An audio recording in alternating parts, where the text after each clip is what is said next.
Tonight, obviously, is to honor our veterans for their service to this great country, and let me be the first to thank you and say God bless you to you and to your families for serving our country. We are very blessed tonight to have a wonderful show, and I'd also like to thank our city council members and particularly our city staff who have worked so hard to make this happen. Our city manager, Keith Severns, our communications specialist, Casey Bonneberger, and our departments that include Darren West, and also our volunteers who have helped us, including Joanne Grant. So I want to also thank our city staff and our consultants. Thank you.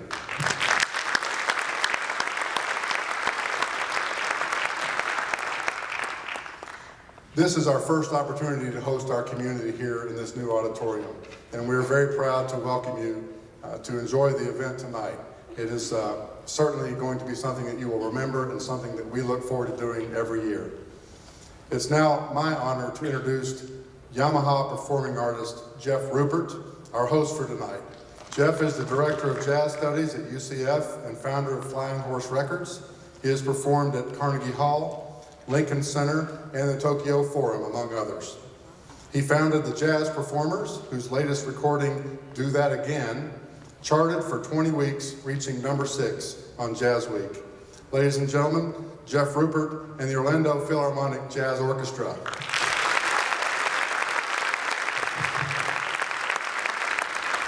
How about it for the mayor of Belle? Thank you very much. Ladies and gentlemen, on behalf of the Orlando Philharmonic Jazz Orchestra, we are all quite pleased to be here in Belle Isle. It feels like vacation down here in this part of the city. It's beautiful. It's beautiful. We're so blessed to be performing for this lovely Veterans Day weekend, and the music that we're playing reflects music of several eras in the United States. John Adams long ago said that he hoped that his children have two kinds of education. One is to learn how to make a living, and the other was to learn how to live. And I think that in the United States, the humanities and the arts have always been a clear lens for us as to how to move forward and address life. And so we're going to start off tonight with a piece that really comes from the brass tradition, and it's actually an audacious piece. European classical music really influenced brass playing, and although we had John Philip Sousa here, who's a great composer in the United States, this tradition did really start in Europe. But the audacious nature of the United States was evident by around 1915 or 16. A lot of syncopation was added to marches. Syncopation is when you put the beats where you don't expect it. Well, in the vernacular of the day in New Orleans, it wasn't called syncopation. They were talking about ragging the rhythms. We might say it's a little funky today. So at any rate, the audacious nature of this next piece, if you put it in context, in 1942 with Benny Goodman Orchestra, orchestrated by Fletcher Henderson, is that this piece starts with a bugle call. And for any armed services veteran, I'm sure a bugle call has a visceral effect of either getting out of bed really quick or calling to arms. But Benny Goodman was actually using it in a tongue-in-cheek way to call to the dance floor. So we hope you enjoy the bugle call rag.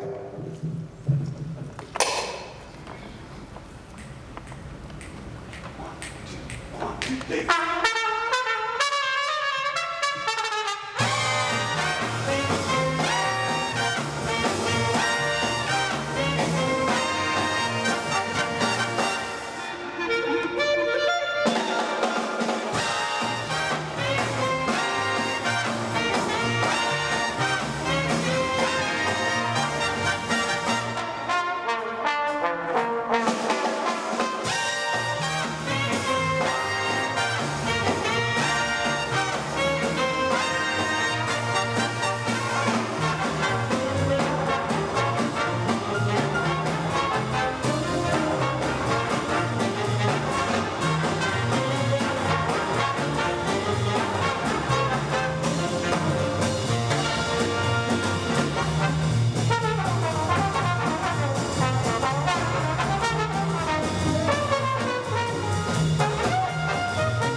doesn't get your feet tapping, I don't know what will. Wasn't that a lot of fun? How about it for Tom Parmenter on the trumpet? Mike Wilkinson on the trombone. Keith Oshiro on the trombone. John Orsini on the clarinet. And Marty Morell on the drums. Bugle Call Rag, of course, was from the World War II era, as is this next piece, which is a classic composed and arranged by Cy Oliver. Cy Oliver, along with Fletcher Henderson and Don Redman, virtually invented this band, the jazz band. So we're going to play right now, arranged by Marty Page, the Cy Oliver classic, Opus 1.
They should put it in. They should have put in a dance floor, I think. How about it for these great soloists? That was Crash Clifton on the trombone, John Orsini on the alto sax, Rex Works on the tenor sax, Doug Spoonmore on the bari sax, the incomparable Mr. Per Danielson on the piano.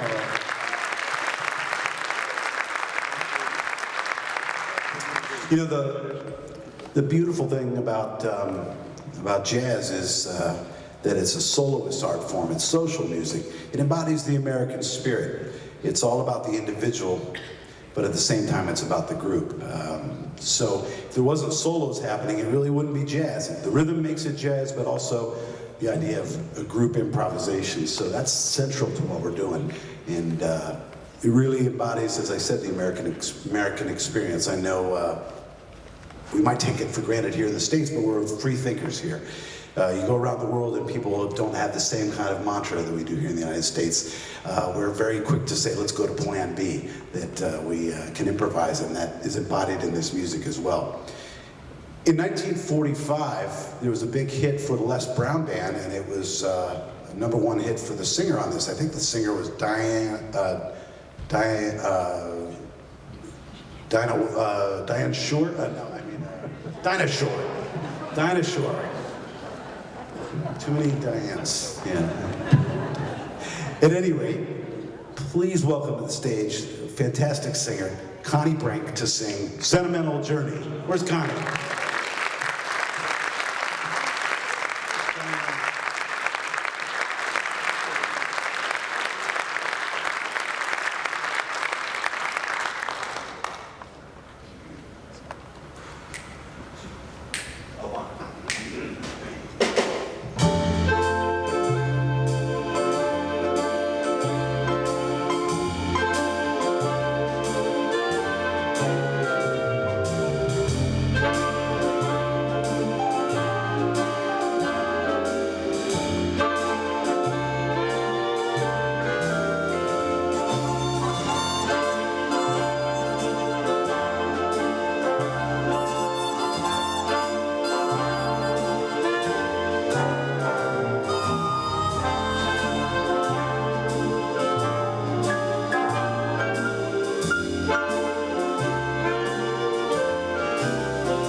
Set my heart at ease.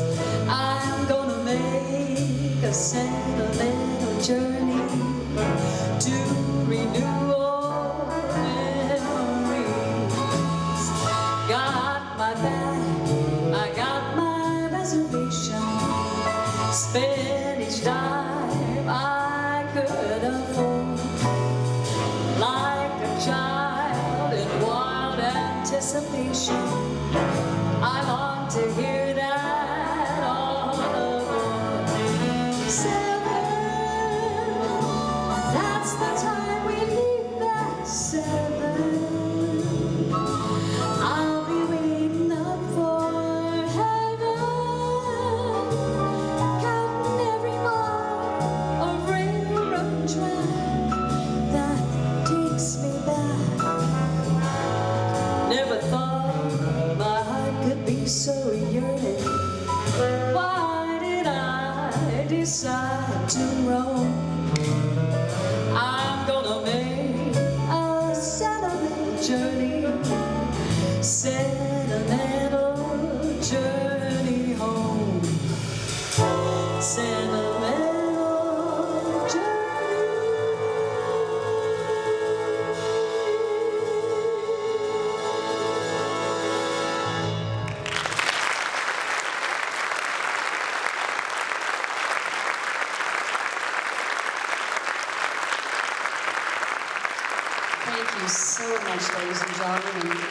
As Jeff said, what a privilege and a blessing to be with you this evening. There's so much wonderful music through the years, and we hope that it brings back memories not only for you in the audience who are veterans, but families as well. We just know that this is the time of those decades where they were memorable, great sound, the great bands, especially in the big band era. You know, we associate World War II, the music of the big band era, with World War II, but really a few of those bands were already cranking in the 30s, and a great example of that was Benny Goodman.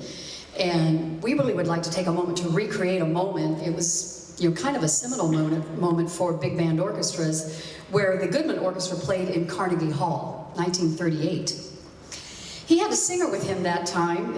Her name was Martha Tilton. She was known as Lilton Martha Tilton. This is one of the numbers she did that evening in the concert. We know you're going to enjoy it, and we'll feature Don Johnson along the ways doing the part of Ziggy Owen. This is And the Angels Sing.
How about it for Connie Brink? Don Johnson. Don Johnson.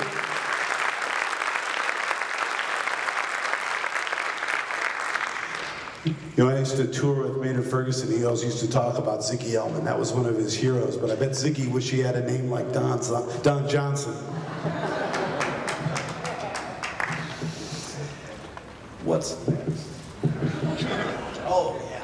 This next piece is probably one of the most popular World War II era songs. And like Sentimental Journey, the song Connie opened up with, that was actually almost a theme song for folks coming home. Most of music is about love found or love lost. And during the war era, those feelings are certainly distilled and magnified through that distillation process. And there's also the other side of it, is just having a cathartic sense of losing the blues and having fun and dancing. Well, this next piece was actually written much earlier than World War II by a composer named Horace Henderson. He was the brother of the band leader Fletcher Henderson, and it was called Hot and Anxious. Well, it got basically evolved or taken or borrowed by Joe Garland and Andy Razoff, and it became a big hit for the Glenn Miller Band. And we're going to feature our trombone section on In the Mood.